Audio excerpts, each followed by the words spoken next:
Gente, boa noite a todas, boa noite a todos, boa noite a todes. A gente está começando agora o ciclo de debate aqui da casa, LGBT aqui na casa. Hoje a gente está com o Gui Moalen, do Vote LGBT, e o Irã Juste, da Casa 1, Criança Viada. Quando a gente pensou em começar esse ciclo LGBT, só para introduzir, uma das coisas é que o negócio tá feio, tá difícil, estamos sofrendo, acho que isso é meio, enfim. E o desejo era fazer um encontro ao vivo para que a gente começasse a se encontrar e trocar ideia, e pensar nesse momento histórico que a gente está passando. Uma das informações que eu queria dar é que sim, estamos num momento pré-revolucionário, e estamos num momento ditatorial também. Como eu não quero falar em ditadura, eu vou falar em revolução. Então, vários lugares que eu estou passando, que eu vejo, assim, as pessoas estão se organizando, não é para agora. A gente está entrando nos anos 20, eu gosto dessa história, estamos entrando nos anos 20 do nosso século. E eu acho que a gente está finalizando uma era grande, uma era né, de 20, de 12, 15, 20 anos e uma era maior ainda, mas a gente está finalizando. Então é pensar com calma, como a gente estava conversando agora, é ter tranquilidade um pouco, ter procedimento. Nesse momento o negócio vai ficar pior, a gente sabe que vai ficar pior. Então quando ficar pior, não sofrer. Eu tô virando um inimigo do Facebook, assim, eu só vou sossegar quando eu destruir o Mark Zuckerberg. Porque eu acho que, tipo, isso tá deixando a gente louco, maluco. A gente fica, tipo, nessa função dessa rede social e vindo, tipo, esse monte de bombardeio e estamos ficando deprê. Eu vejo os meus amigos... quando eu vejo a galera no Facebook... Eu não tô falando isso, não é contra as redes sociais, porque eu acho que, tipo, cumprir uma função. Estamos juntos, a gente se conheceu, foi um momento importante, mas agora a gente precisa dar um passo além. Estamos entrando nos anos 20, a gente precisa fundar esses anos 20. Então, um pouco é pensar nesse momento histórico e ter tranquilidade, porque as coisas vão piorar. Então, o que a gente quer construir efetivamente?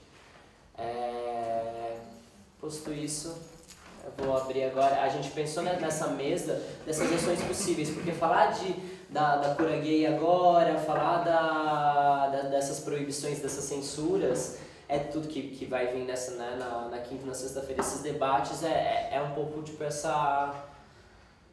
Enfim, é pensar nesse sofrimento atual e tudo mais. E tem ações possíveis que também tá rolando um monte de coisa. Então, como articular isso? Como pensar com calma essa história toda pra gente ir com tranquilidade, porque senão a gente vai ser derrotado antes da... Enfim, a gente vai ser derrotado muito cedo. Eu acho que tem coisas muito, muito interessantes acontecendo. E sério, assim, eu acredito que... Eu acredito não, eu ouço de diversas partes que tem uma revolução acontecendo. Eu ouço e tô conversando com as pessoas e acho muito importante a gente ter tranquilidade, porque é um momento de transformação social, política, cultural, gigantesca, e tudo que a gente está vendo agora, que está acontecendo nesse retrocesso, é de um avanço. Tipo, avançamos, existimos, não estamos mais nos armários, não estamos mais... Enfim, estamos aí, a gente existe. Então é como, enfim, dá prosseguir, dá continuidade a um processo revolucionário, sim, que eu acredito que esteja acontecendo. Enfim. E aí, agora a gente vai conversar sobre bora conversar sobre duas ações, três, enfim, super importantes. E aí a gente vamos conversar e bora. É isso, tá bom? Quem quer começar? A gente nem combinou, né, nessas coisas. Porque, obviamente... Estou começando. Primeiro, obrigado pelo convite, uma honra estar aqui. Eu estou aqui substituindo a Évora Cardoso, que é a representante do Vote que fala em nome do grupo e que também deixaria essa mesa menos masculina, né? A gente estava aqui em 2017, numa semana LGBT, começando com um painel só de homens falando, e isso é um pouco desconfortável. E eu queria pedir para várias mulheres presentes também, para a gente estiver aqui, que interrompesse a fala, qualquer dúvida. Eu preparei uma coisinha, mas se tiver alguma dúvida, quiser conversar sobre alguma coisa que eu estou falando, que parasse um pouco em cima do que eu estou falando. Eu vou falar um pouco do Vote LGBT, que é um coletivo, uma organização, uma campanha criada em 2014 a partir de um diagnóstico feito pela revista Geni.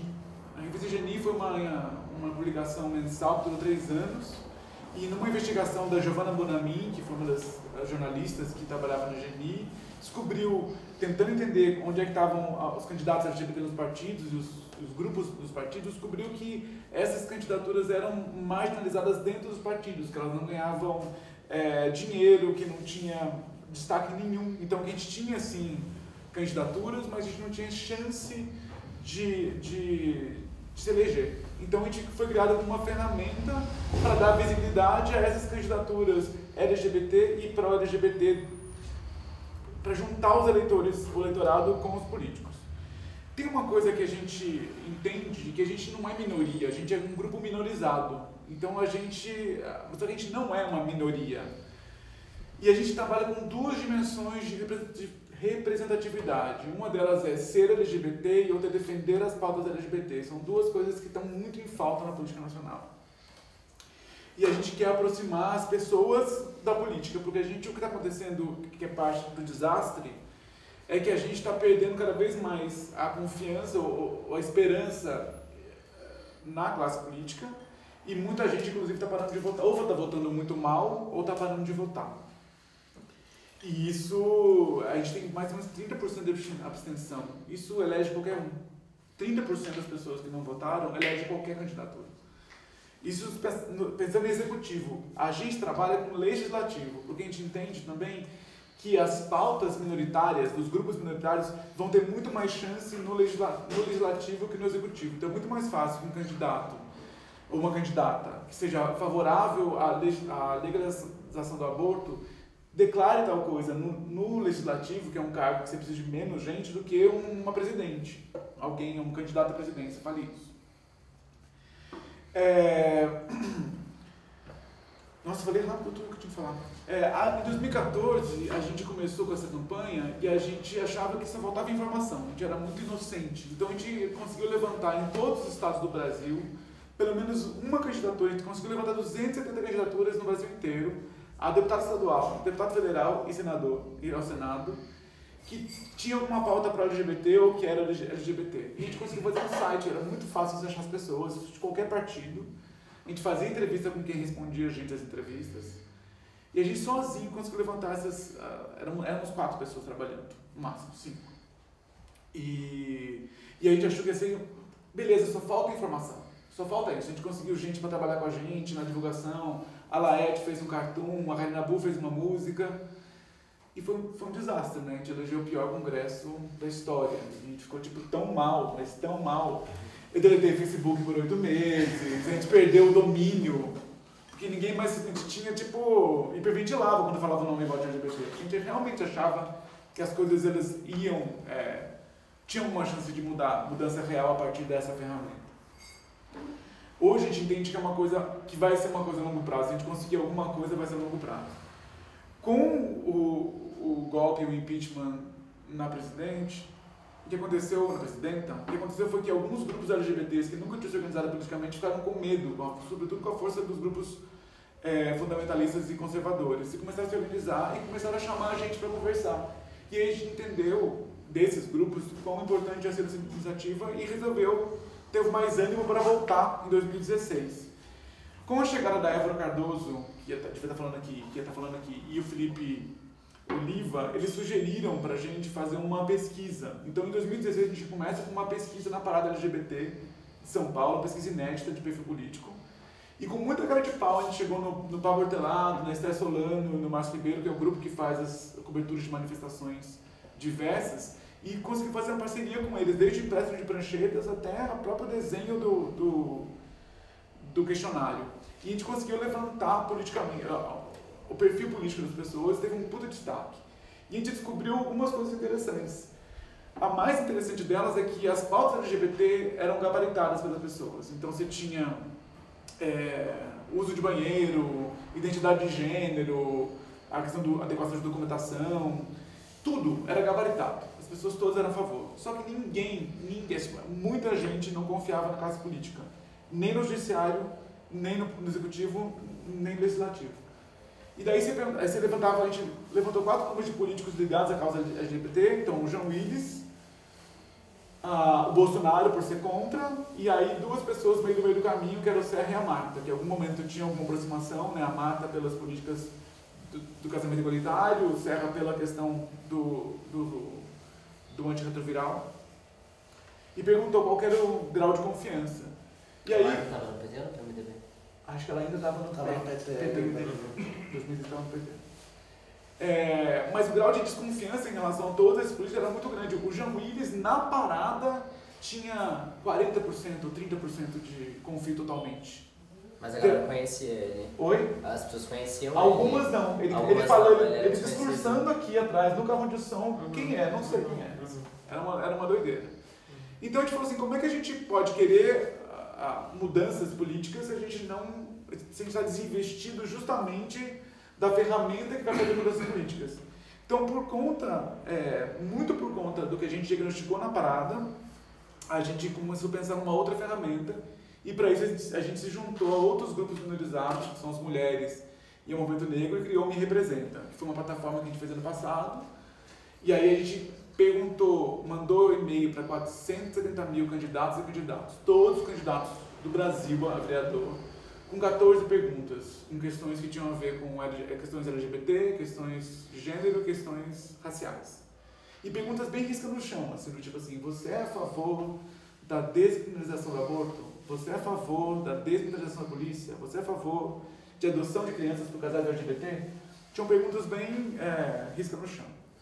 A gente tem várias críticas ainda, a gente vai melhorar ainda esse ano. Mas foram perguntas bem importantes, e a gente teve 1000 candidaturas de todos os partidos que se inscreveram na plataforma e fizeram um cálculo político e falaram, ok, eu vou declarar a favor, a maior parte era a favor das pautas todas, e eu acho que isso vai me dar capital político. Teve outras 2.000 candidaturas que entraram na plataforma e pararam no meio. Então, no meio das perguntas, opa, isso vai dar mais ruim do que bom para mim. E a gente não quer que pessoas barganhem ainda esses direitos mais. Então, a gente conseguiu candidaturas de 244 cidades, de 24 estados, de todos os 35 partidos políticos do país, na plataforma. Então, você chegava lá e a gente conseguia não só... A gente conseguiu criar uma ferramenta que você conseguia comparar uma candidatura com a outra, um candidato com o outro, de um jeito acessível. E a gente conseguiu... última eleição? Oi? Não. Nos vereadores agora. A gente teve 1 milhão em 10 dias de plataforma, que a gente fez tudo na última hora. Em 10 dias de plataforma, a gente teve 1 milhão de visualizações, 150 mil eleitores cadastrados, na sua maior parte eram mulheres, 70% dos usuários e das usuárias da plataforma eram mulheres. E uma coisa muito legal que a gente descobriu também, que depois, que dos 10 perfis de candidaturas mais visitados, 9 eram mulheres, e em quinto ou sexto lugar tinha um homem, que era um homem gay, e dessas 9 mulheres tinham 3 mulheres negras e uma mulher trans. Então a gente estava chegando justamente onde a gente queria, que era pessoas que não se sentem representadas, achando um lugar para conseguir achar pessoas ou candidaturas que os as representem. Nossa, eu nem sei mais onde eu estou aqui. A gente fez de novo uma pesquisa em 2017, então depois da experiência do Me Representa, que foi bem sucedida no sentido de que a gente conseguiu 59 pessoas que estavam na plataforma foram eleitos. Agora a gente está desenvolvendo a gente está para lançar uma nova plataforma do Me Representa, em que as pessoas vão conseguir pesquisar na nossa base de dados, por exemplo, quem é a favor de uma pauta da defesa da legislação do aborto, por exemplo. Eu posso escolher por cidade, por estado, por partido, por eleito ou não eleito, porque a gente entende que as pessoas que se inscreveram na plataforma são sujeitos e sujeitos políticos. Então, que a gente pode, mesmo que não estejam eleitos ou eleitas, elas podem estar em gabinetes. Então, a gente tem algumas... Suplente. Então, a ideia é que a gente dê acesso para os movimentos sociais conseguirem se organizar em cima das pautas, por exemplo. A partir de encontrar as pessoas, os aliados possíveis em cada uma das pautas. Então isso vai estar saindo nos próximos 2 semanas, se tudo der certo. Mas estamos aqui trabalhando. E uma coisa que a gente fez em 2017, esse ano, a gente refez a pesquisa na parada, só que dessa vez a gente incluiu também as perguntas do Me Representa, as perguntas interseccionais. Então a gente perguntou para a juventude LGBT, a parada ela é mais preta, é mais negra do que São Paulo é negro, assim, em termos de proporção. Ela é muito jovem, a maior parte é de 15 a 24 anos. E a gente perguntou para todas as pessoas perguntas relacionadas a isso, interseccionais, né? Perguntas em relação às questões das mulheres, sobre redução da maioridade penal. E a gente ficou muito surpreso, negativamente, para descobrir que, apesar de gabaritarem as questões LGBT, essa juventude ainda não é interseccional. A gente está em falta com o movimento LGBT e a gente está em falta com a nossa juventude. Porque você tem uma parada que tem a ver com o Estado laico, que o lema é do Estado laico, e aí tem o meu cu é laico, mas o útero, calma aí. Então, 50% mais ou menos era contra legalizar o aborto. E aí a gente fez a mesma pesquisa na parada de mulheres lésbicas e bissexuais, e aí era 90% a favor. E na primeira leitura, numa matéria que saiu no país, era que porque tinha mais homem na parada, você tinha esse pessoal contra. E na hora que a gente foi olhar os dados separando por gênero, não tem diferença nenhuma, nem em porcentagem. Então, mesmo tanto de homem e de mulher é contra o aborto na parada. O que diferencia você está mais pró ou contra essa questão era a religiosidade. Quanto mais cristão, mais contra o aborto. Então a gente precisa aprender com as mulheres, com as católicas, pelo direito de decidir, como é que elas organizam isso narrativamente. Como é que você consegue ser cristão e ainda ser favorável à escolha da mulher. Como é que você faz isso na hora de comunicar, por exemplo. É uma das questões que a gente entendeu. E a gente está muito preocupado, na verdade, porque a gente realmente acha que tem que fazer um trabalho. A gente entende que se a gente não for... O voto, ele faz parte do que representa. E a gente gasta muita energia nisso também, porque a gente entende que se a gente não lutar junto, a gente corre o risco de ter uma juventude ainda super moralista e punitivista. Então a juventude da parada LGBT que está lá lutando pelos direitos, ainda ser contra o aborto, ainda ser a favor da redução da maioridade penal, então uma juventude que é também negra, também, enfim, a gente está com uma questão, a gente tem esse diagnóstico. A gente acha que as próximas eleições é uma janela de oportunidade, vai ter uma grande renovação em cima do caos político, mas existe a chance também de a gente parar de votar, né? Muito menos gente vai votar por causa do que está acontecendo. E a gente, de novo, a gente foca no legislativo, porque eu acho que a grande crise que a gente está tendo e a perda dos direitos que a gente está tendo é muito mais por ter um legislativo tão comprometido como esse que a gente está, comprometido no pior sentido da palavra, né? Tão corrupto, eleito pelo dinheiro, e o fato de pessoas, grupos minorizados, estarem desistindo de fazer disputa política é um grande problema. Inclusive os secundaristas, por exemplo, que vem com um movimento político muito forte, só que recusando o voto, recusando a... E assim, na hora que você desacredita toda a classe política, quem que você vai votar? No famoso. Não é à toa que o Hulk tá grande, não é à toa que o Dória, que tinha um programa de televisão também, e que foi exatamente o Berlusconi na Itália, depois que ele desacreditou a esquerda, né? Depois da operação da Itália, quem foi eleito foi o Berlusconi. Então a gente tem grandes chances de ter Danilo Gentili, que vai ser candidato a senador. Então eu perdi essa chance. É uma fonte do MBL aqui. Pois é. Coisas não tão boas, a gente precisa se organizar. A gente entende que, de novo, a gente não é um grupo minorizado, a gente não é minoria, a gente é grupo minorizado. Se a gente juntar mulheres, negros e negras, LGBTs, a gente tem 80% da população do país. Quer dizer, menos de 20% é homem branco, cis, hétero. E aí, eles estão em todos os lugares e cagando na nossa cabeça. Quer dizer, a gente tem chance de mudar. A gente entende que vai ser um trabalho, a gente escolheu, vou terminando a minha fala, que a gente escolheu fazer um trabalho de questão de educação política. Então, pra gente é mais importante, mesmo que a gente não tenha um resultado prático agora tão forte, que a gente ajude as pessoas a conseguir votar, ter ferramenta para votar, do que conseguir...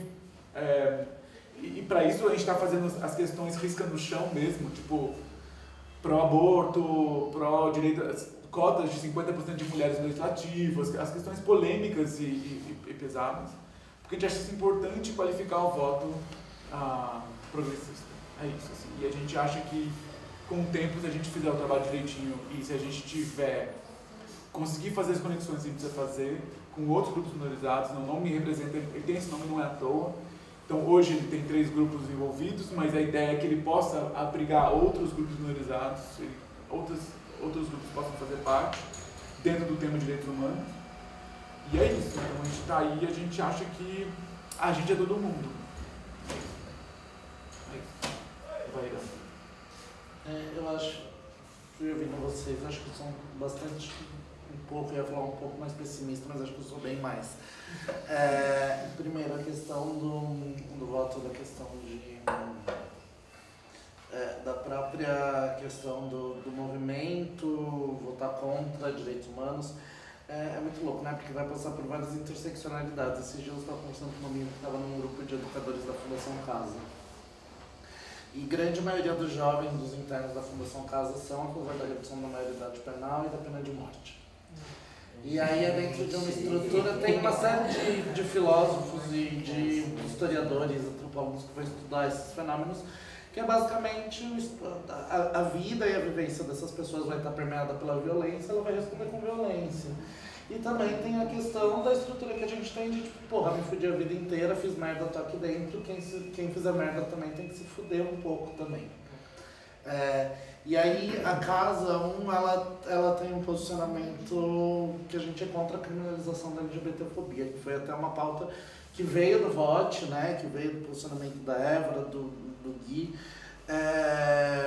Não é, pessoalmente, meu posicionamento total, eu ainda acho que tem que ser uma coisa que tem que ser discutida, mas a gente optou como estrutura institucional ser contra esse processo. E aí eu fiz um texto, a primeira vez que eu falei isso como perfil, não pela Casa, e as únicas 3 pessoas que foram sistematicamente contra a criminalização, porque a gente explicou toda a estrutura do racismo que vai ter por conta do sistema penal e companhia, foram 3 homens negros periféricos. E aí veio todo esse debate de assim, eu acho que hoje o movimento ele vai discutir muito esses processos, assim, a gente coloca tudo muito numa estrutura de falar da política, de falar dos homens brancos, a gente entende a estrutura de patriarcado, a gente entende machismo, a gente sabe que a sociedade é dessa forma, mas assim, a gente ainda continua debatendo formas de combater essas figuras, quando na verdade o geralzão que tá batendo aí, a galera que tá na rua aí, tipo, a população, a comunidade LGBT em si, tá pensando igual, porque tá preso nessa estrutura e nesse sistema, né? Então hoje, a Casa, né? A Casa a gente é um centro de acolhida para jovens LGBTs que foram expulsos de casa, é uma casa de passagem, que tem um tempo de permanência de 3 meses, e também um centro cultural. E aí, quando a Casa começou, a gente tinha muitas preocupações de ordem prática, assim, de como que a gente vai fazer determinada coisa, como que a gente vai resolver questões de saúde mental, como que a gente vai falar de questões políticas e de direitos e de direito ao uso da cidade, e como que a gente vai fazer a ligação dessas pessoas com o Sistema Único de Saúde, saber e fazer com que elas entendam que é direito delas passar ali. E quanto mais a gente avança, mais a gente tem percebido que as pautas do movimento LGBT não atendem absolutamente nada às nossas demandas. A Casa, ela é para atender jovens LGBTs expulsos de casa, mas o nosso recorte é muito bem definido. 90% das pessoas que passam pela Casa é negro, negra, 90% em situação de baixo grau de escolaridade, periféricos, classe média baixa, classe D, F. E aí a gente vê os debates rolando, a gente vê toda a estrutura que o movimento tem hoje e a gente fala, cara, não dá, a gente não consegue participar tanto do movimento quanto a gente gostaria. E aí a gente acaba reforçando a questão interseccional. Então hoje, a grande parte das pautas da Casa, elas são pautas do movimento racial e do movimento negro. Gostaria mais de entrar em questões de pautas indígenas e companhia, mas a gente acaba, né, por uma questão geográfica, por uma questão de organização mesmo, a gente acaba ficando mais na questão do movimento negro e em diversos campos. Então, assim, a gente tem o coordenador de saúde mental está aqui, um dos coordenadores do GT de saúde mental, e assim, a gente pesquisa, sabe? A gente vai tentar entende como o campo da saúde mental, como um campo que vai realmente atender todas as pessoas, mas a gente já está começando a se articular. Então, a gente já tem um grupo de mulheres, de psicólogas negras que está fazendo uma formação e a gente está querendo participar para a gente entender quais que são as demandas, né? Então, assim, a gente não é uma casa continente, né? Então, a gente não faz atendimentos dentro da casa. Então, a gente tem uma rede de psicólogos fora, a gente tem encaminhamento para o SUS, mas a gente está há 6 meses debatendo a possibilidade da gente ter um consultório ginecológico, porque a gente não tem coragem de encaminhar uma mãe trans para fazer um atendimento ginecológico na unidade básica de saúde. E assim, aí agora, depois de, assim, a gente passou 6 meses discutindo isso, a gente tem uma ginecologista obstetra, que é uma das 18 GOs humanizadas que tem no estado de São Paulo. E a gente definiu o que a gente vai ter, a gente vai comprar cadeira, aí a gente empacotar. E aí a gente vai enviar esse material que foi colhido ali nesse exame ginecológico para onde? Aí a gente está caçando e revendo a estrutura. Então, assim, o tempo inteiro a gente está debatendo umas coisas que, tipo, a realidade ela é muito, o buraco da realidade ela é muito mais embaixo. A maioria dos homens trans que chegam na casa, acho que a maioria não, todos, né, que chegaram na casa, ninguém tinha passado por nenhum procedimento ginecológico, com variações de idade entre 21 e 28 anos. Ok, que a indicação de Papai Nicolau e alguns exames é 25 anos, mas assim, muitos com questões hormonais, muitos que não menstruavam, ovulavam há muitos anos, então assim, claramente tinha que estar passando por algum procedimento de exame. Então, é isso, sabe? A gente está debatendo, uma das coisas que rola muito de imprensa entrar em contato com a gente, ou o próprio movimento.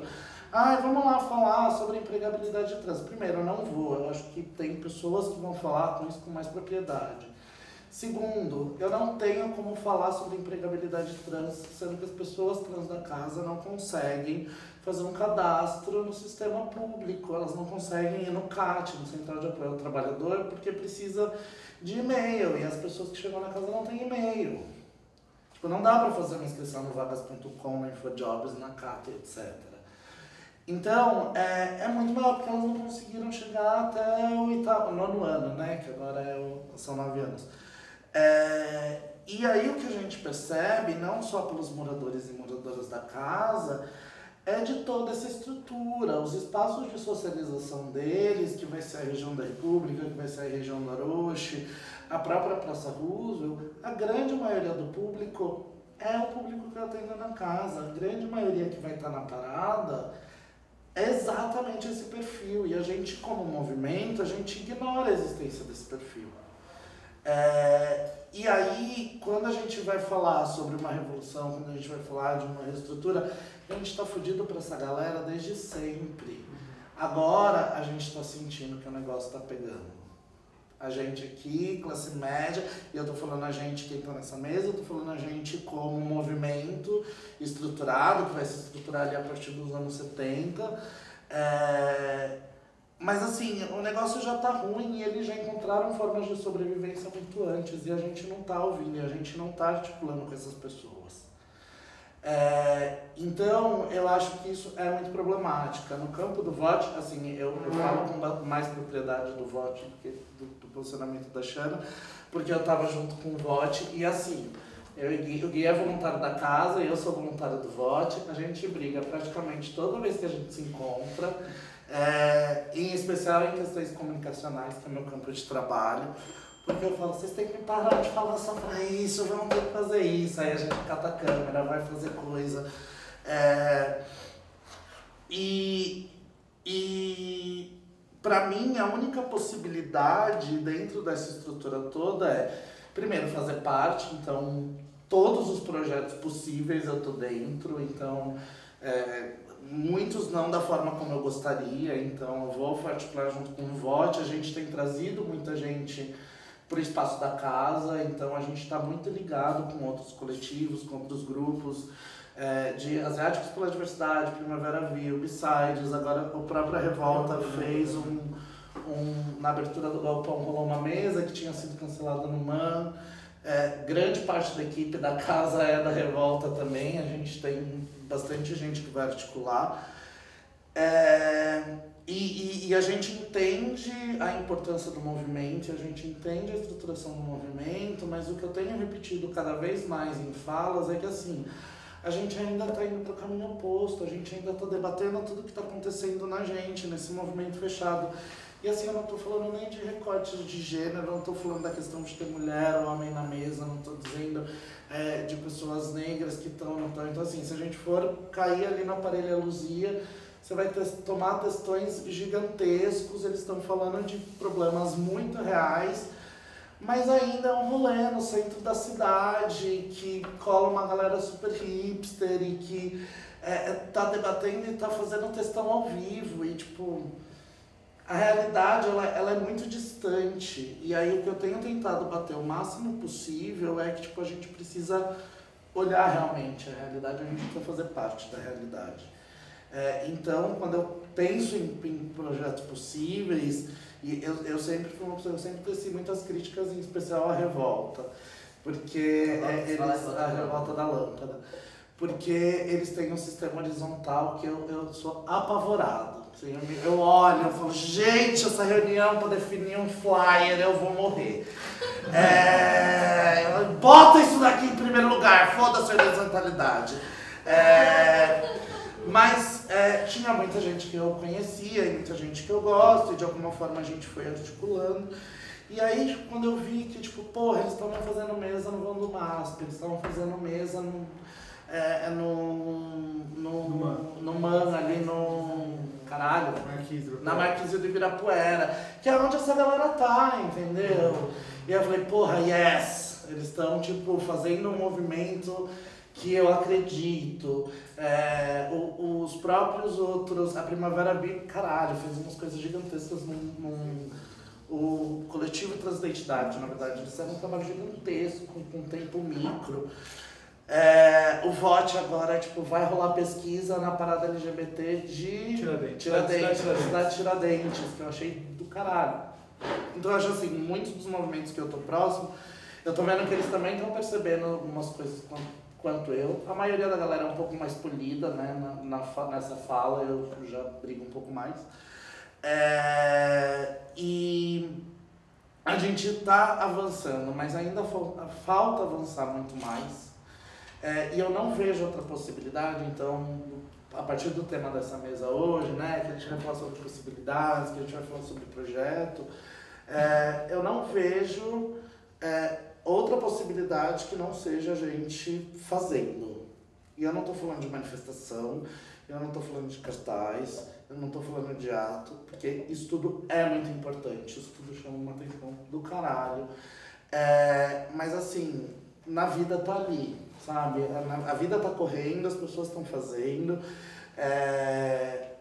tem que ter essa articulação, mas também tem que sentar ali, porra, todo último domingo do mês a gente vai sentar no Vão do MASP para conversar com uma galera que nunca ouviu falar da sigla LGBT, entendeu? A gente tem que sentar e tem que ir numa casa e passar, tipo, porra, 12 horas do nosso dia trampando com uma galera que não tem estrutura nenhuma. A gente tem que se deslocar para o outro lado da cidade para fazer um levantamento numa parada que, tipo, que vai ter esse público que pega, sei lá, 4 busão, que junta, tipo, grana da semana para poder comprar um vinho químico e ferver na parada LGBT no centro da cidade, uma vez por ano, saca? Tá, e aí, como que é esse perfil lá? E o que eles estão fazendo ali? Começar a entender também essas articulações, elas são essenciais.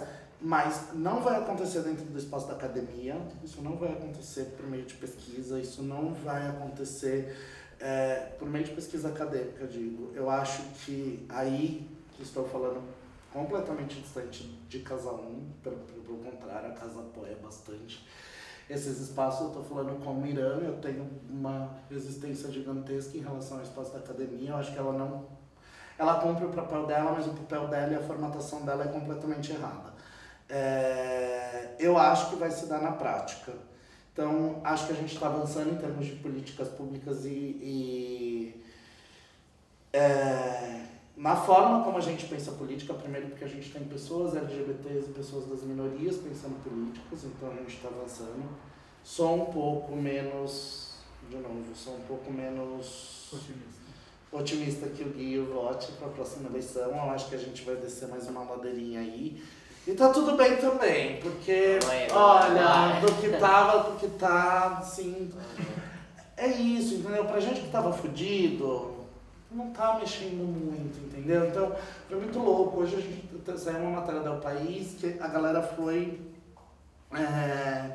entrevistou todo o pessoal da periferia que votou no Dória, pra saber como que tava. E aí, praticamente todo mundo falou que ficou muito decepcionado, mas falou, mudou muito não, tá? Já tava ruim, continuou ruim, não mudou nada não. Até votaria pra presidente. Até votaria pra presidente, porque talvez ele faça uma coisa diferente.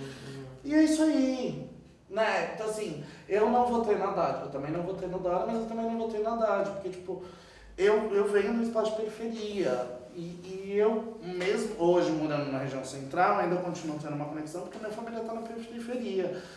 O Haddad não fez porra nenhuma.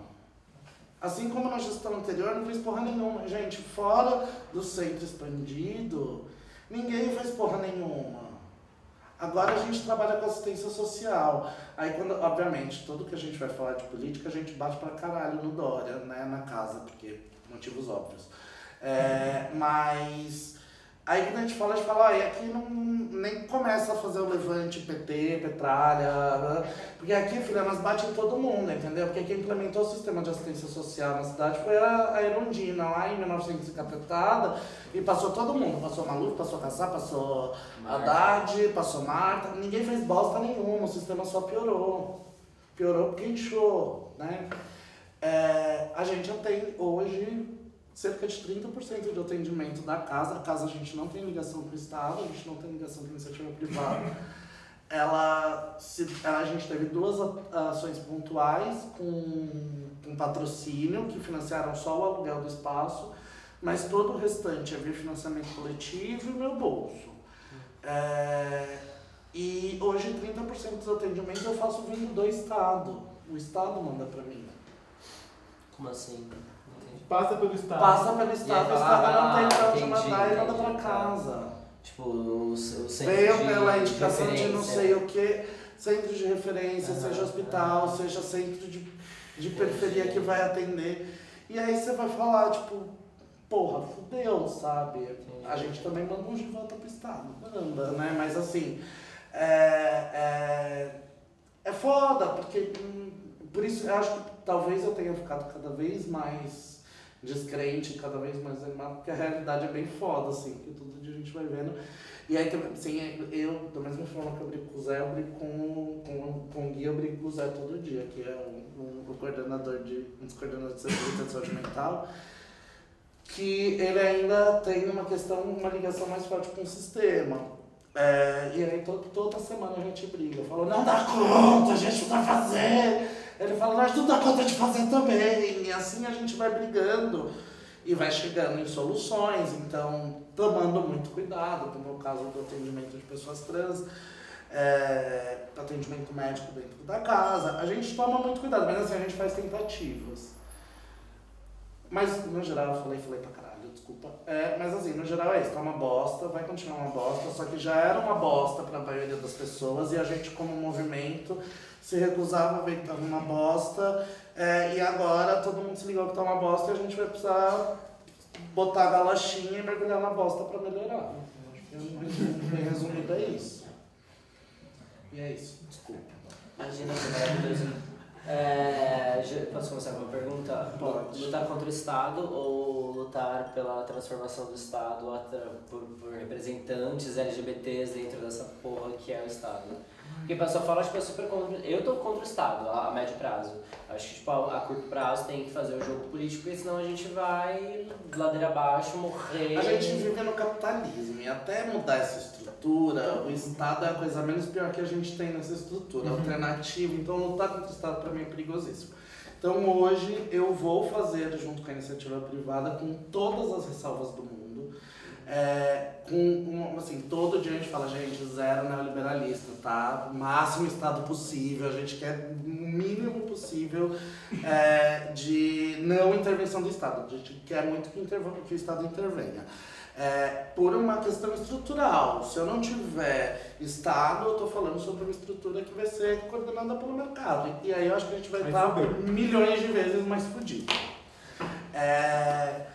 Eu acho que a gente tem que pensar numa reforma do Estado, mas assim, na verdade a gente tem um pouco isso, né? Que a gente vai sempre dividir. A gente tem que reformar Estado, a gente tem que reformar educação, a gente tem que reformar... Na verdade, filho, vamos ser realistas, a gente tem que reformar tudo. A gente, assim, o capitalismo não deu certo, mas assim...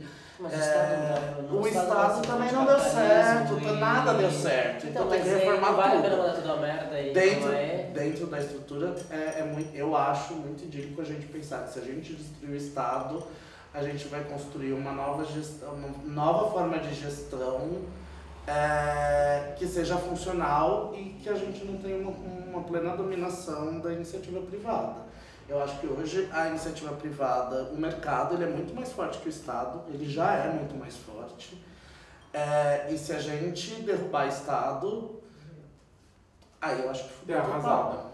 Mas você acha que tipo, derrubar o Estado só tem um caminho, a iniciativa privada, por exemplo?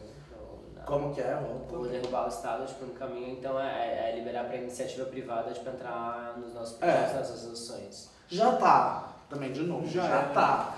Mas eu acho que a gente tem bom, eu não acredito em volta, eu também não acredito em várias coisas. É muito difícil, eu sou muito, é muito complexo. Posso ter uma experiência linda que eu fiz de BH, que é inspiradora um pouco nessa história? Em BH, por conta de um prefeito muito ruim chamado alguma coisa Lacerda, e fizeram um movimento fora Lacerda, por as ruas, fizeram uma praia em BH, era a Praia da Liberdade, era uma praça, na verdade, e fizeram uma praia no Chafariz, e pessoas iam tomar banho de sol de biquíni. Homens, inclusive, tomando sol de biquíni, era o máximo. E a partir dessa mobilização popular, começou a criar um movimento chamado Muitas pela Cidade que Queremos. E essas pessoas... E aí tinham pessoas de juventude negra, juventude... teatro, movimento de amamentação, tipo, tinha tudo. LGBT, esse pessoal ocupou um partido, o PSOL lá tinha 30 pessoas. Se filiaram 45 pessoas de uma vez no PSOL e definiram quem iam ser os candidatos do PSOL. É esse grupo. E aí eles fizeram uma campanha muito linda chamada Votou em Uma, Votou em Todas. E aí toda a campanha era metade de um rosto, eram 12 pessoas, 12 metades de rosto, eram 6 figuras. E... que veio totalmente, pegaram a liderança de vários movimentos. Tinha uma travesti negra chamada Cristal, que foi candidata. Tem uma figura que não tem gênero chamada Ed Marte, que é uma figura de barba longa, branca, que anda de biquíni pela cidade o dia inteiro, de maiô assim, chamada Ed Marte. Tem figuras super interessantes, tem uma atriz. E aí esse movimento que veio das ruas, que fazia reuniões intermináveis daquelas que você odeia, conseguiu eleger ter a candidatura que teve mais voz na cidade inteira. A Cida... Não foi a Cida, foi a Aura Carolina, foi uma mulher negra, foi a candidata mais votada de toda a cidade. E esse movimento elegeu duas candidatas, duas vereadoras. Uma outra é a Cida Falabella, que é uma atriz. E as duas se juntaram dentro da Câmara Municipal, ainda sendo minoria, quebraram a parede dos gabinetes e fizeram uma gabinetona. E todos os 12 pessoas que se candidataram nesse grupo trabalham na gabinetona. Quer dizer o quê? Que tem uma travesti negra, soropositiva, que é paga pelo Estado para representar a população. E na hora que você entra na gabinetona, e eu fui lá, eu fui visitar, na véspera da parada LGBT de BH, quando a gente fez a pesquisa lá também, e aí eram vários unicórnios encantados, porque você tinha mais da metade era mulher, mais da metade era LGBT e mais da metade era negro, que estava naquele lugar, naquele espaço de poder. Você tem um jeito de hackear, a gente precisa encontrar outras formas de lutar, e eu acho que a Casa 1 é uma forma de lutar. E eu acho que tem que hackear o sistema de algum jeito. Quer dizer, se a gente for tentar brigar do jeito que os adversários estão brigando, do jeito que o MBL briga, que é criando factoide, botando pessoas em ira, em revolta, em cima de coisas, de fatos distorcidos, a gente vai perder, a gente já está perdendo. Agora a gente tem como se organizar, se a gente não lutar de dentro da política, como é que a gente vai lutar? Como é que todas as pessoas que estão lá, que decidem a nossa vida, que decidem para onde vai o Estado, estão querendo que a gente morra, a gente vai morrer. Ou muitos vão morrer, talvez a gente não morra, talvez dentro dos privilégios que a gente tem hoje, a gente especificamente não morra, mas muitos vão morrer e já estão morrendo, e vem morrendo há muito tempo. Né? Mas a gente precisa encontrar um jeito de estar junto com outros grupos minorizados e precisa dar um jeito de hackear o sistema de algum jeito. E eu acho que esse grupo de BH, o do Muitas, e a gente tem um vídeo do Me Representa que a gente fez com a Áurea Carolina, que é emocionante, assim, é emocionante ver o que essa mulher aprontou e vem aprontando em BH. É muito inspirador. Você tem uma mulher negra, daquela potência, representante do movimento de juventude, daquela potência, eleita uma vereadora, e a vereadora das mais fortes da cidade. E ela conseguiu, elas fizeram uma audiência com o secretário eu vi o live dessa audiência, foi maravilhoso, com o secretário de saúde, por exemplo, e ele chegou falando homossexualismo, falando várias palavras totalmente desencontradas, recusando a atualizar o vocabulário, assim. E ele sai, e aí ele encontra uma plateia completamente combativa, falando, escuta, você é nosso representante, você está pago para fazer isso aqui, você tem que no mínimo saber o que está acontecendo. E se atualizar no que está acontecendo agora. E ele sai pedindo desculpa, falando as palavras, chamando as pessoas para encontrar no gabinete, falando, mudando, se retratando e mudando o linguajar, porque ele não conseguiu. A própria Áurea Carolina foi super diplomática e conseguiu fazer o jogo político ali de conseguir acolher aquela pessoa tosca, mas a plateia era completamente imperdoável. Assim. E aí você tem um monte de travesti, de mulheres trans negras, enfim, botando o dedo na cara do secretário de saúde. É maravilhoso, enfim. Acho que, enfim, isso vai ser difícil ser replicável em escala que a gente precisa que replique para as coisas realmente mudarem. Mas acho que focos de resistência como esse podem fazer grande diferença na vida de muitas pessoas, como um foco de resistência como ocasião faz muita diferença. Então, um foco de resistência dentro de uma estrutura dessa política, sei lá, a Samia Bonfim, que é uma vereadora mulher, do PSOL, que foi eleita e que tem comprometimento com várias pautas, ela está conseguindo passar na Câmara uma lei que é a Maria da Penha nas escolas, que basicamente discute gênero, gente. É a mesma coisa que foi barrada, ela conseguiu mudar de nome, dar uma roupagem um pouco mais agradável e está conseguindo passar uma das piores câmaras que a gente já teve. Quer dizer, você tem que achar um jeito de hackear a política de algum jeito. E isso dá um trabalho e um estômago que nem todo mundo tem, mas algumas pessoas estão dispostas. Então a gente precisa tentar ver se consegue ajudar que essas pessoas dispostas façam um trabalho que a gente não quer fazer.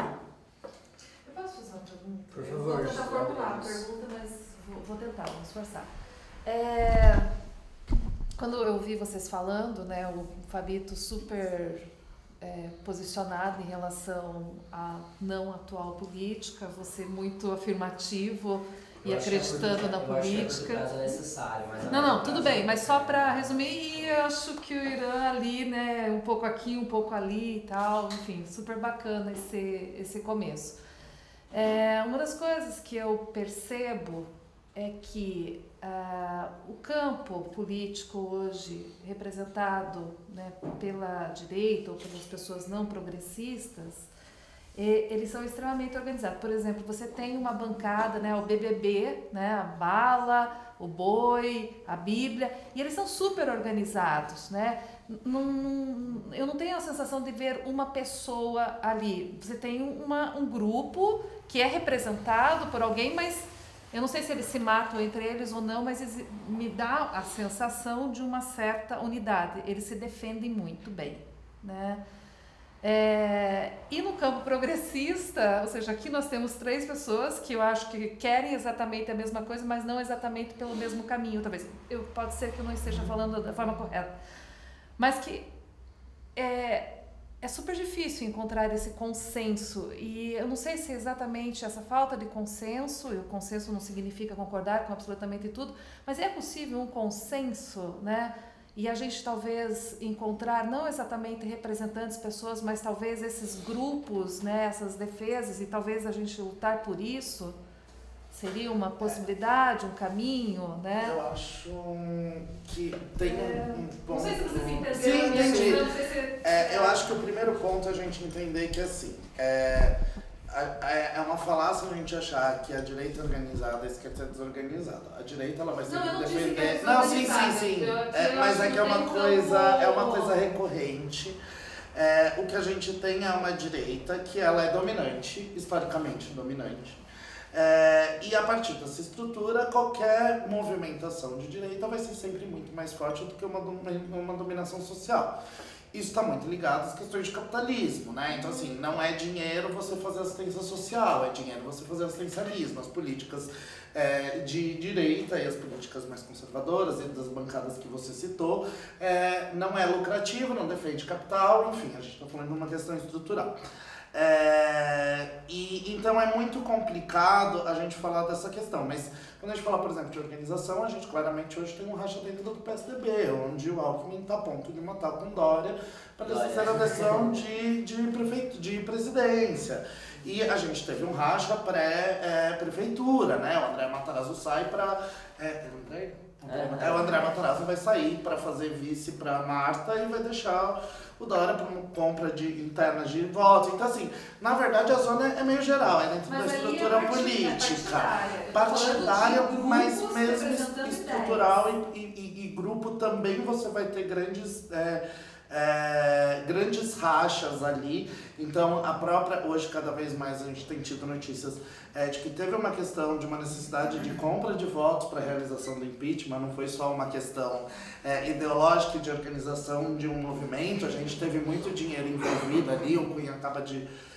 foi essa semana, né, que ele passou as questões... Então, assim, é que eles têm dinheiro para resolver e se calar, entendeu? E para parecer que é uma frente unida de alguma forma. É diferente a estrutura.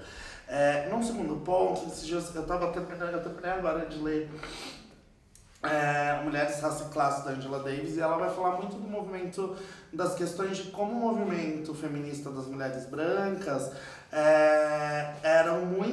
elas reclamavam que assim, mas o movimento negro, a gente chama elas, mas elas não vêm. E sendo que uma das grandes pautas delas, né, ali no começo do século, era a questão do voto.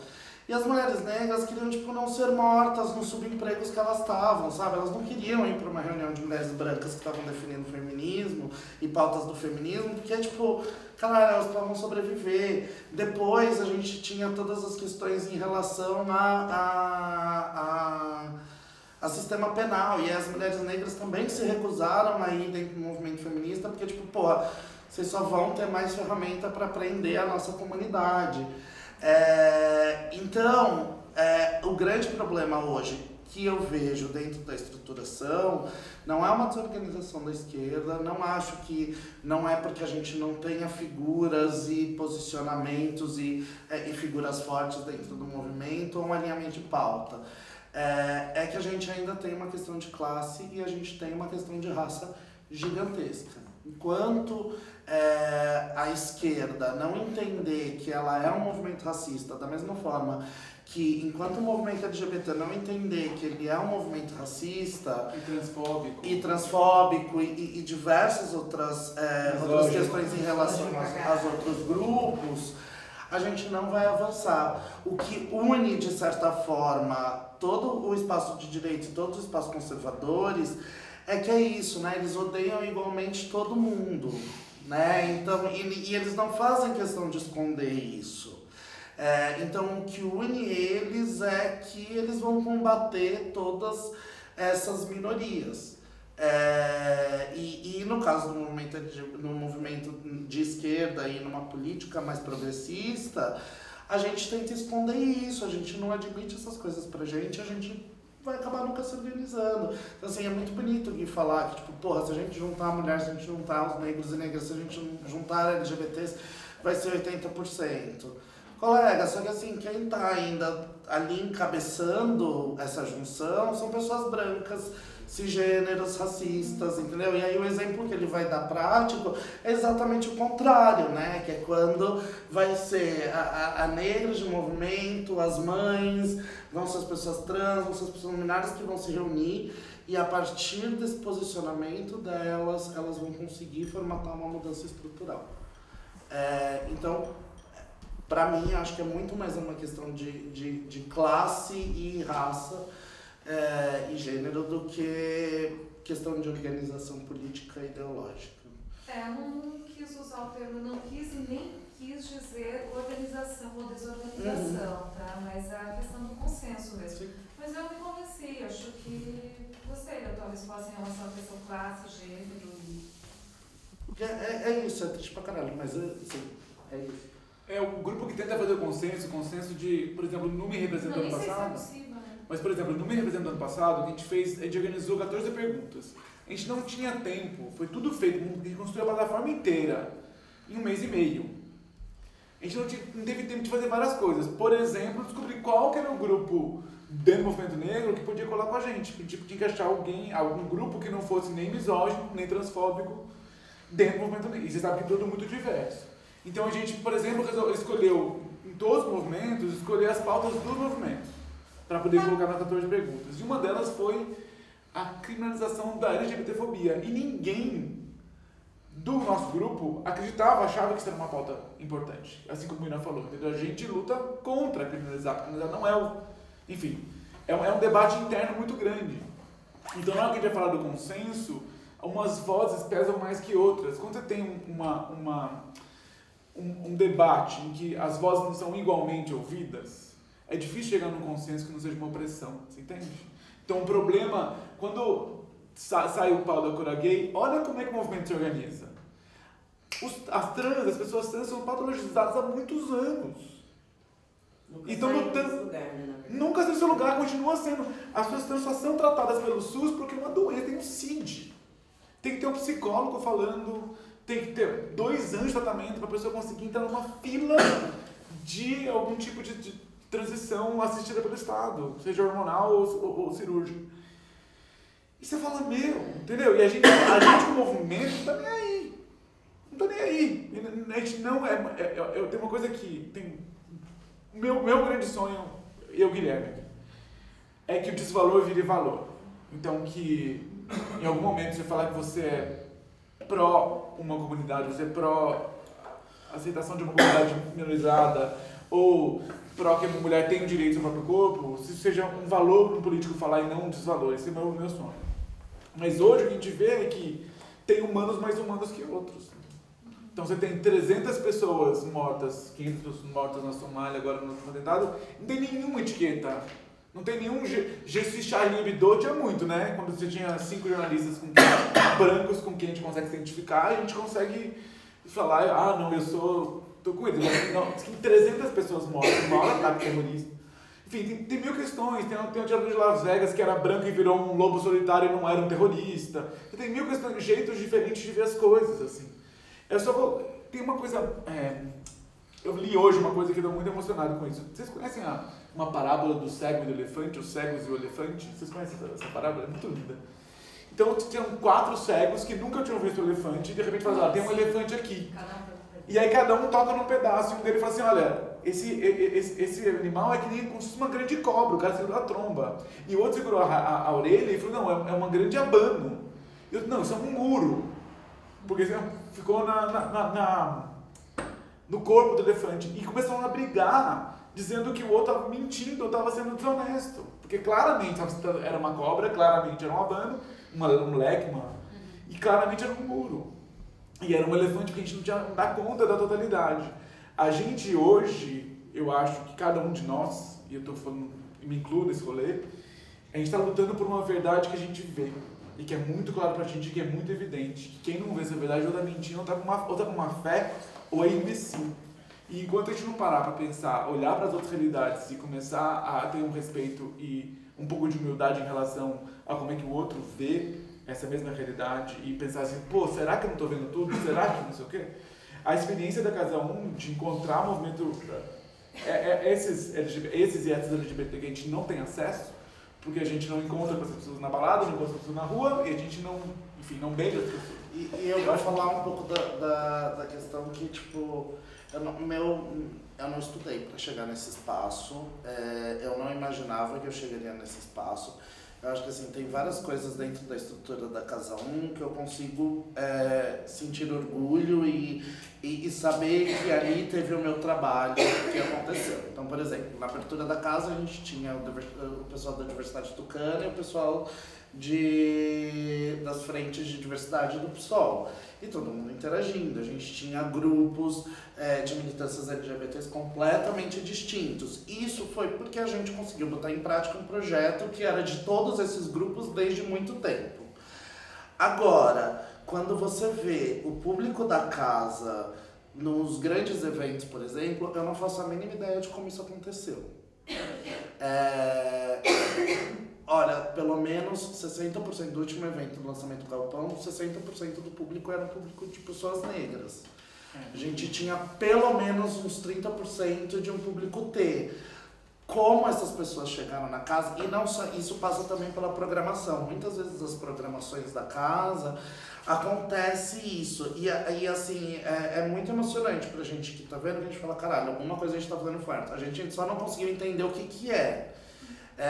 E muitas pessoas que articulam desses movimentos falam, caralho, acho que eu nunca fui num lugar que tinha tanta gente diferente, que tinha tanta gente realmente diversa, tanta gente plural. O Gui é uma pessoa que sei que toda vez ele traz essa questão. E toda vez eu fico pensando, também não faço mínimo. Toda vez eu choro. Isso aconteceu. O Gui chora bastante. Toda vez eu também não entendo como isso aconteceu. A gente tem várias tentativas de entender isso. Acho que um dos fatores principais é o fato de a gente ter uma política de porta aberta, que não se dá também só como uma política estrutural e não só nos eventos. A casa ela fica com as portas lá de baixo, né, que é um sobrado. As portas de baixo elas ficam abertas 12 horas por dia, 7 dias por semana, mesmo. Então tem muitas vezes que tipo, as pessoas vem algum grupo ou alguma pessoa fazer alguma articulação e fala assim, qual que é o nosso padrão quando entra alguma pessoa em situação de rua? A gente fala, dá bom dia, sabe? E aí, a primeira vez que a pessoa perguntou, eu não estava entendendo direito. E aí eu fiquei, e é isso, então, e a gente tem uma política de criança, então assim, a gente teve uma reunião com os coordenadores de grupos de trabalho. E aí uma das coisas que a gente articulou foi assim, como que a gente vai fazer a formação de todos os coordenadores de GT para fazer atendimento do público infantil, para que esses coordenadores passem isso para suas equipes. Porque a gente faz questão de ter atividades para crianças, porque a gente entende que é um público importante para a gente trabalhar a diversidade, porque eles são agentes transformadores do espaço, eles também vão trazer a família, é mais fácil deles estarem nesse espaço.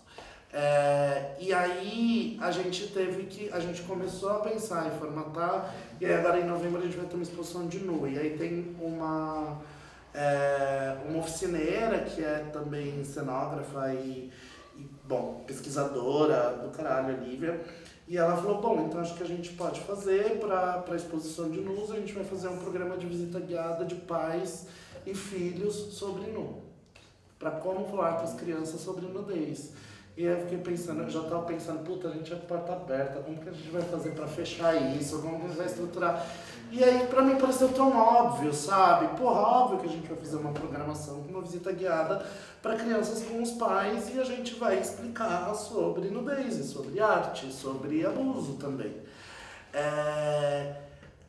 Mas é isso, entendeu? É o tempo inteiro você pensar e você repensar coisas e estruturas e processos. Quando a gente senta com o GT de saúde mental, a gente passa tipo 3, 4 horas, sabe? Conversando, e toda semana. Não tem um caminho fácil desse processo. Mas eu acho que eu não vejo outra forma de fazer que não seja abrindo a porta, que não seja sentando, que não seja entendendo. E não importa o quanto especialista você seja de qualquer coisa, não importa o quanto você estudou determinada coisa, Rapaz, na realidade, assim, quando vem as buchas, você fala, fodeu. E assim, todo mês a gente fala, nossa, achei que a gente já tinha chegado no patamar da treta. E aí vem uma treta maior, aí vem uma treta maior, aí vem um recorte maior. Tipo, puta, se eu falar em relação ao atendimento da galera, nossa, eu tenho uma lista gigantesca de coisas que eu nunca pensei que eu fosse ter que lidar, assim. Tipo, de coisas básicas de tipo, puta, realmente essas pessoas não sabem andar porque elas passaram a vida inteira num abrigo, elas não sabem andar na cidade, sabe? E a gente tem que fazer um AT, que é o atendimento terapêutico, chamar um psicólogo para poder circular pela cidade. Assim, sabe, são muitas questões muito loucas que a gente vai passar todos os dias. E assim, falo muito dos moradores, mas também do entorno, tipo, se você falar assim, como que você acha que é a relação com o bairro? Caralho, eu bati porta de boca em boca de tráfico pra falar, então, gente, estamos aqui, a gente é de boa, a gente não quer treta, porque, tipo, a gente estava percebendo uma movimentação.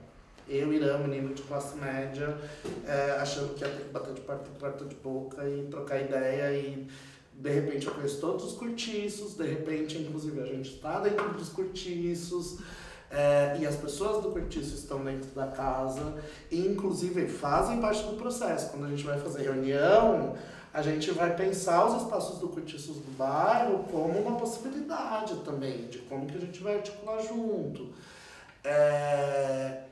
E o que eu tenho percebido é que, assim, eu não sei, assim, eu não penso muito pra frente da casa porque o dia a dia já consome pra caralho, mas assim, eu não percebo muitas possibilidades pra gente dar continuidade no nosso trabalho, por exemplo, na região central.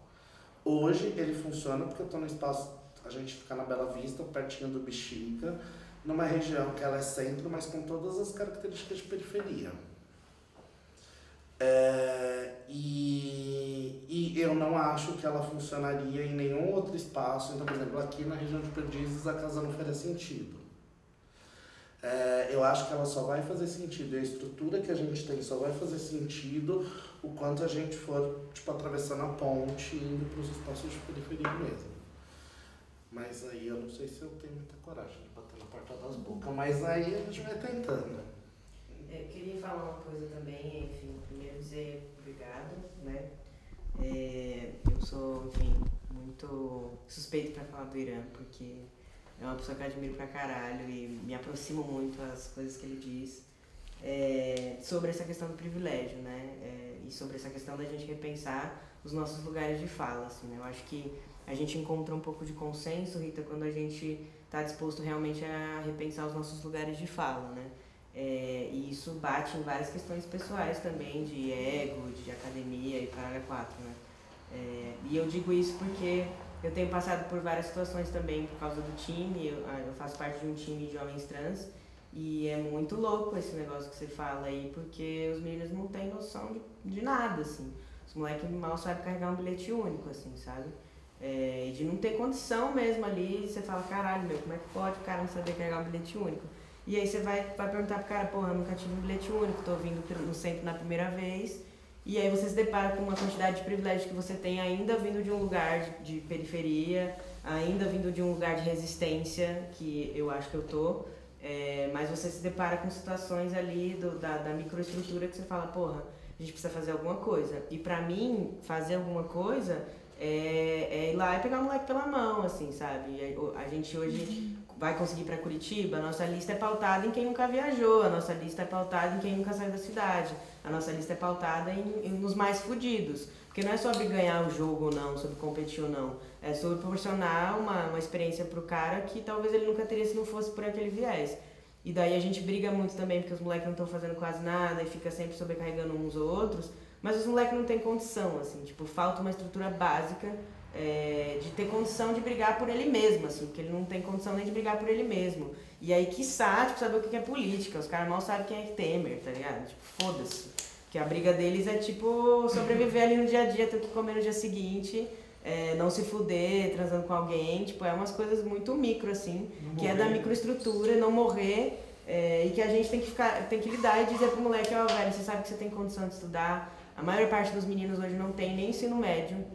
E a gente, além de jogar bola, a gente faz um puta trabalho de levar os moleques nessas passagens do estado, de encontrar os caminhos de bolsa para os moleques conseguirem terminar os estudos. Não é fácil porque eles não vão. Daí você fala, por que o moleque não tá indo? Daí você fala, meu, vou desistir. Você desiste uma época, depois o moleque volta querendo, te procurando, falando, puta, preciso de ajuda. Aí você fala, não, então vou montar um currículo. O moleque te manda um currículo de 3 linhas, que você fala, velho, de onde que eu vou tirar um currículo dessa porra? E aí você fica lá conversando enquanto ele tá assistindo o jogo. Então é uma luta que tá anterior a essas questões da macroestrutura. Ela tá muito antes, assim. Tá lá nos interstícios da saúde mental da galera que não tem, assim, tipo, eles mal têm família, assim, aí encontra, o time pra eles é uma família, assim, de ter alguém que ele possa contar sobre como o dia dele foi uma merda, sobre como ele não tem grana, tipo, pra ir, sei lá, comprar pão, sabe? E aí me faz também voltar essa questão de repensar os privilégios. É sempre uma volta de repensar o privilégio, o consenso no momento que você fala, porra, o cara, enfim, não tem condição mesmo, e aí eu vou jogar como? Vou falar o quê? E proporcionando isso pra eles, apesar de ser pouco, tipo, vira e mexe eu recebo umas mensagens do tipo, você não fez nada pelo moleque, assim, você de repente deu um tapão na cabeça dele porque ele tá falando merda, assim, sabe? E aí ele te procura uma semana depois, porra, obrigado, velho, acho que eu comecei a entender umas coisas que eu não entendia antes e tal. Valeu, obrigado, valeu pelo esforço, por se esforçar. Você não fez nada, mas pro moleque é um negócio muito grande, assim, sabe? Enfim, também tô falando pra caralho, mas é uma coisa de repensar dia a dia, o tempo inteiro, os lugares que a gente ocupa. E pra mim, hoje, a revolução é, tipo, ocupar os espaços que não é pra eu estar, assim. Então, tipo, não é pra estar homem trans jogando bola? Vamos ocupar essa porra. Não é pra estar homem trans numa empresa privada? Vamos ocupar essa porra. E vamos fazer o melhor, sabe? De, tipo, porque a gente tem que sempre ser, a gente é sempre cobrado pra fazer o melhor. Então, tipo, por mais que eu tenha uma titulação, eu nunca vou ser melhor que um cara cis, branco, porque ele sempre vai ser taxado como mais intelectual e eu sempre vou ser taxado como histérico. Então a gente tem que ficar sempre revendo esses lugares e vendo pelo que a gente quer brigar, assim, até o momento que, tipo, ele serve ali pra gente, a gente fica. Num outro momento, quando não serve mais, sai, porque as mesmas pernas que chegam, as mesmas pernas que saem, assim. Então, eu fico sempre pensando nesses lugares, enfim, acho que é isso. É isso. Da hora. Alguém? Mais? Você falou de uma coisa que você falou da questão da sexualidade que eu sou de São Paulo, e aí eu pensei, se a gente não começar a empregar, a gente que não faz diferença, não começar a trabalhar para pessoas trans, quem vai fazer, né? E aí eu fiz o critério de ter um assistente trans, e eu tive 2 nesse ano. E um deles, eu conversando com ele, ele falou... E aí, no lugar onde eu trabalho, é super das artes, né? Então tem uma masculina feminina. Eu falei, você pode usar o banheiro masculino que ninguém vai encher o saco. Eu falei assim, não, eu já fui estuprado mais de uma vez no banheiro masculino, então eu não vou. E aí você fala, caralho, como é que você fala isso assim? Tipo, saindo pro almoço, você fala que isso foi parte da sua história, parte do que eu digo. E esse cara falou isso de um jeito... muito cotidiano, assim, tipo, eu não vou porque isso aconteceu, como se isso não fosse uma coisa ultra traumática, ultra violenta e, entendeu, que destrói a vida, né? Mas é que banaliza, né, a coisa é tão, assim, eu mesmo, assim, mesmo no lugar de privilégio que eu tô, de estar aqui, por exemplo, acho que, enfim, né, somos poucos, mas a gente vai chegar lá, é isso, assim, a gente é violentado de várias formas. E, enfim, o tempo inteiro, assim, tipo, dentro do metrô, tipo, um lugar que você trabalha, com alguma coisa que alguém falou, que você fala, puta, velho, isso aí não chegou muito bem, mas vamos lá. Então, tipo, a gente chega num lugar que eu acho problemático 2 coisas aí, que eu acho que a galera trans ainda tem muita dificuldade com isso. Primeiro é o que eu acho que eu chamo de retórica da vítima, porque a galera se acostuma a ficar nesse lugar e eu acho muito problemático, de tipo... e porque também tem um reforço disso. Então, a gente é chamado pra fazer entrevista, sempre pergunta sobre, mas e a violência que você passou? Tipo, os caras nunca perguntam sobre as celebrações do prazer, assim, tipo, as coisas de sucesso que a gente faz, as coisas bonitas que a gente faz. Porque tem um lugar aí do exótico que fala, vamos estudar como essa galera tá se fudendo, porque pra gente é inspirador saber como essa galera tá se fudendo. Então eu fico sempre repensando esse lugar de, tipo, da gente não se colocar nesse lugar e também não ficar reforçando esse lugar. Mas a gente já tá acostumado, assim, sabe? É a mesma coisa do negócio que você falou da cura gay. Tipo, a cura gay estourou, nossa, puta problema, né, gente? Caralho, né? Cura gay, né? Agora a gente vai voltar a ser doente. Mas, porra, a galera trans sempre tá nesse lugar e tem uma briga gigantesca, assim, pra sair desse lugar, mas a gente não sai desse lugar. E tem gente trans que gosta de estar nesse lugar, que fala, não, realmente, tem uma puta disforia e tal. Porque quer chegar num objetivo, essa coisa sistêmica mesmo, assim, quer virar o homem de assumir o privilégio. Eu mesmo como homem trans, cara, eu tô com um pacote na mão agora, que é tipo essa masculinidade tóxica. Parece que você ganha um presente, assim, puta, agora você é homem e agora você vai ter que lidar com todos os problemas da masculinidade e é uma puta questão, porque você tem que lidar agora com o fato de você estar mais próximo do privilégio e menos próximo das coisas que você era antes. Então, tipo, eu era uma mina lésbica e me aproximava de várias questões da misoginia. Hoje eu me vejo reproduzindo coisas da misoginia, então, tipo, é um trabalho do caralho, assim. E aí eu pego os moleques fazendo essas coisas e falo, meu, não tem nem o que falar pros moleques, porque é um ideal que você quer chegar, sabe? E é um ideal que todos eles buscam, assim. Então, chapar o peito, botar um baile, o cara tá se fudendo ali, sabe? Quebrar a costela, mas ele tá com o peito chapado, isso é o que importa, assim, sabe? Não importa quando eu tô me fudendo, se eu vou desenvolver um nódulo, caralho, 4, ele tá com o peito chapado, isso pra ele é, tipo, um puta alívio, mesmo que ele esteja, tipo, dolorido. Os moleques às vezes jogam de binder, mano, um negócio que prende os teus peitos e fica lá te sufocando, mas a coisa da violação, a violência, ela é muito mais aceita quando é no próprio corpo do que quando é no outro. Então ele vai sofrer muito mais se alguém reconhecer ele como mulher do que ele se fuder ali prendendo e não tendo como respirar, saca? Então é um troço muito orgânico, assim, eu chamo esse processo todo de orgânico porque nunca é uma coisa tipo, não, é assim que funciona ou é assado que funciona. É sempre tipo um monte de coisa e você vai descobrir um monte de caminhozinhos ali que são também super problemáticos e, enfim, o rolê é tá no rolê e fazer o rolê e ver no que dá e tretando muito, a gente briga o tempo inteiro também, mas muita gente foge e aí a gente fica puto que a galera foge e tal, mas eu acho que é isso, assim, a gente não tem uma fórmula mágica, eu também não acredito por essas vias institucionais aí, porque pra mim o negócio tá meio antes, mas as pessoas estão na resistência e, enfim, a gente sempre vai resistir, essa é a verdade, sempre resistiu e vai continuar resistindo.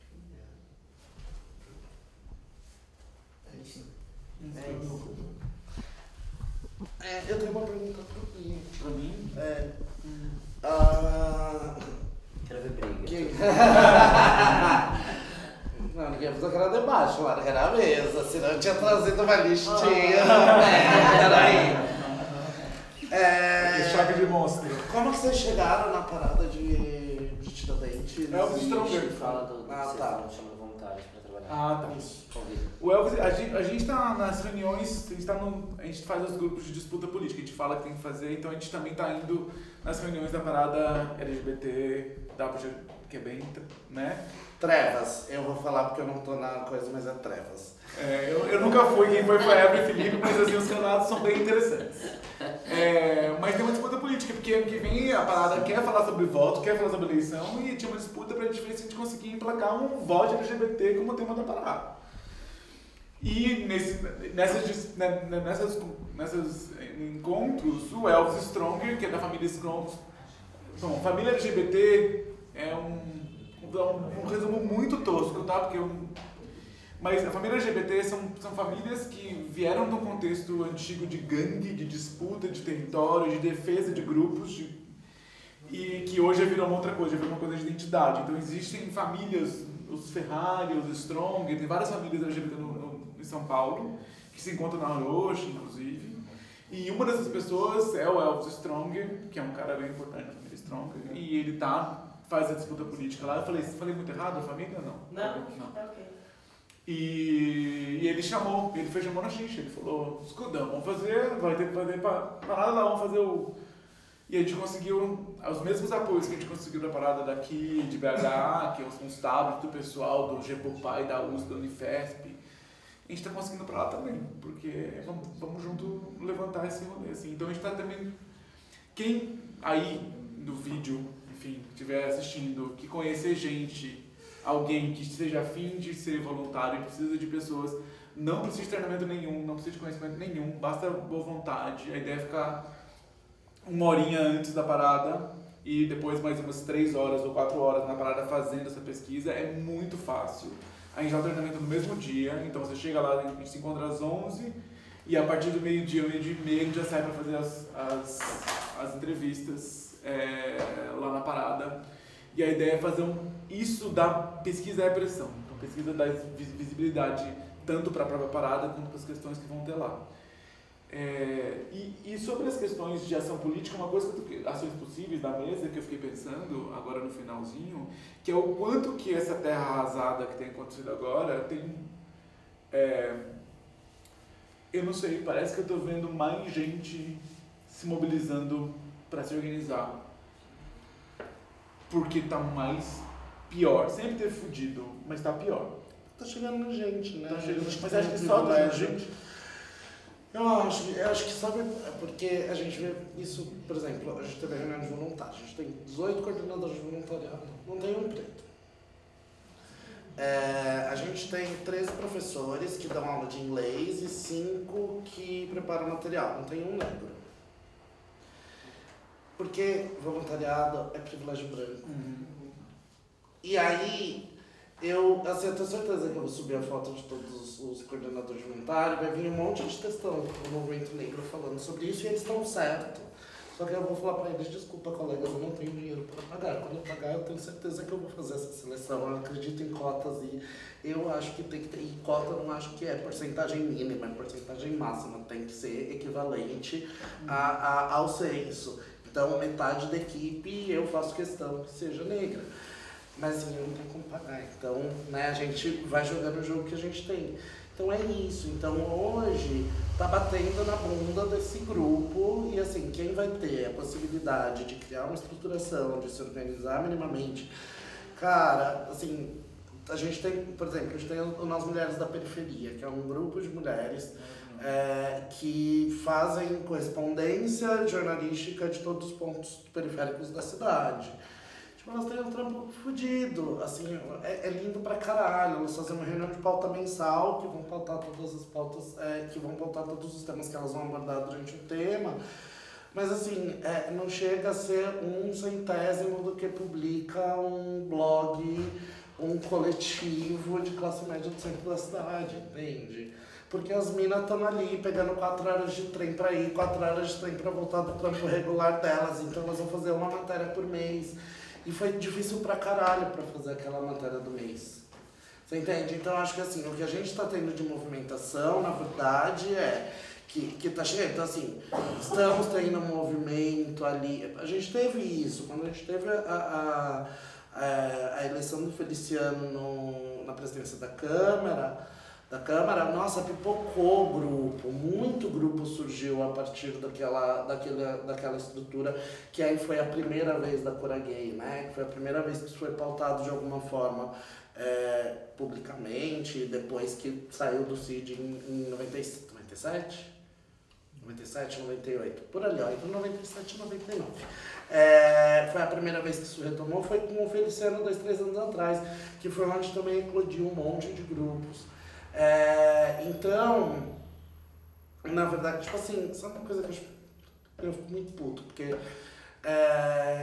a gente não teve absolutamente nenhum grande movimento que surgiu quando o Dória vira e fala que vai transformar o Aroche num Boulevard francês.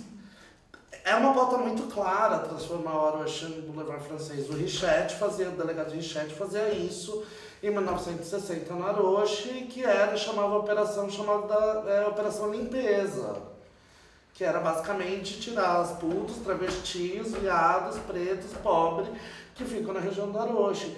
E não teve um pio de movimento falando disso no começo do ano. Foi só, era o Dória, já vem o Dória aí, a gente avisou. Foi isso que saiu. Você entende? Então, assim, agora o que está acontecendo é que as pautas estão batendo na gente. Está batendo na nossa militância branca, de classe média alta, completamente racista, misógina, transfóbica e companhia. Esses dias eu fui fazer uma mesa com a Carol Patrocínio. A Carol eu conheço ela faz quase uns 10 anos. E a Carol era quase uma radifem quando eu conheci ela. E ela era brava, ela dava das broncas. Cara, a menina é um amor. E eu era muito política do paz e amor nessa época. E agora só vou. Aí eu falo, amiga, acho que a gente trocou um pouco de lugar. Porque é isso, assim. E tipo. E eu já não sei mais falar de outra forma. Eu comecei até falando muito educadinho, assim. Porque né, eu também evoluí um pouco nessa questão desse debate, porque eu também fui estudar, fui ler pra caralho, fui entender dinâmicas de próprio movimento nesse ano. E mais a realidade ali me dando uma zoadora na cara de assim. E eu percebo que, tipo, a gente tem que ir com o pé na porta, porque a gente tá muito, muito calminho, a gente tá vivendo muito no Facebook, a gente tá tá muito cauteloso em muitas das coisas que a gente fala, tipo, se eu fosse pensar em todos os debates gigantescos que a gente fala sobre privilégio, sobre lugar de fala, caralho a quatro, eu não podia ter falado 60% das coisas que eu falei aqui, entendeu? Eu entendo, seria maravilhoso se eu tivesse um gay negro, uma lésbica negra, uma pessoa trans negra, uma pessoa trans branca, um asiático. Seria maravilhoso pra ter esse debate aqui, saca? Mas assim, não vai ter, porque eu tipo vou receber, sei lá, 2 pau pra fazer um texto, um freela, e aí eu posso me dar o direito de participar de uma mesa, entendeu? Que é uma coisa que uma outra galera não vai conseguir, não vai fazer, tipo, a gente quer pra caralho fazer coisa com as meninas ou nas mulheres da periferia. Na verdade, com todo mundo da agência Mural, né? Que o Nas Mulheres é um núcleo do Mural, que é uma agência de correspondentes de periferia.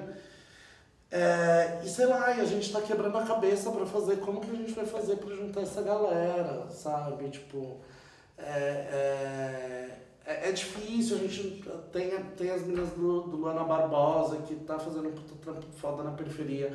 O próprio Elvis tem uma atuação muito forte, a gente tem algumas famílias na Freguesia do Ó também, a gente tem umas famílias na Penha. Mas é isso, né? Tipo, eu precisaria sair pra ir pra esses espaços, não só eu, né? A militância que tá atuando, que tá aqui fazendo coisa no centro da cidade, tem que ir pra lá. Nesse sentido, o pessoal da Gaymada tá avançando muito, assim. Eles estão a cada 3 edições, pelo menos uma tá acontecendo bem pra dentro da periferia. No rolê que, tipo, eles botam lá... Ó, você vai chegar na estação, no terminal Santo Amaro, aí vocês vão pegar um ônibus no tal, aí vocês vão pegar no ônibus tal pra chegar no rolê. E é isso aí, é assim que tem que fazer. E eu acho que a Gaymada, eles têm que fazer mais ainda. Vocês sabem o que é Gaymada? Vocês conhecem?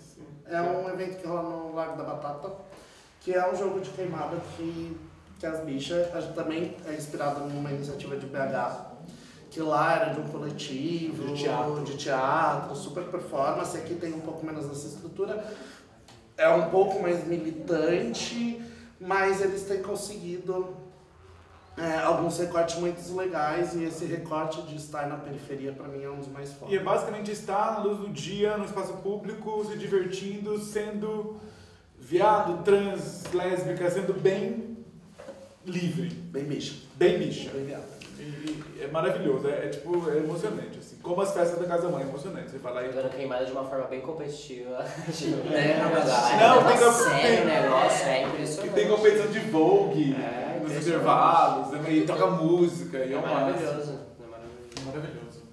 Acompanhei. E acho que é isso. Mais alguma pergunta, gente? Tem um monte de bicho lá em casa esperando. Mais alguém? Não. Bora encerrar então? Bora encerrar. Quer falar mais alguma coisa, vocês? Obrigado. Vá, por favor, tá? Precisa de voluntários. Vai Tiradentes Porra, bicha! Domingo agora, certo? Vai, que dia, Ah, eu? De cadastro, No site do Vote LGBT, temos no próprio site, na página do Vote LGBT também, a Casão também vai divulgar. Tem um link do Google Forms, só colocar o seu nome, o seu telefone. Precisamos de voluntários e voluntárias, super importante. E Casa 1, para quem quiser contribuir, www.benfeitoria.com/casa1, com numeralzinho, ou acessar o nosso Facebook, que é Casa 1 Centro, Casa 1 por extenso, e Instagram Centro Casa 1, também por extenso tudo. E é isso, obrigado. Vamos visitar. Obrigado pelo convite. Obrigado, foi maravilhoso. E o Seguro de Debate LGBT na casa aqui segue até sexta-feira. Amanhã, Meu Corpo Político, tem um filme, divulguem, da Alice Riff. A gente segue na quinta-feira com a discussão ditadura, censura e movimento LGBT. Sexta-feira,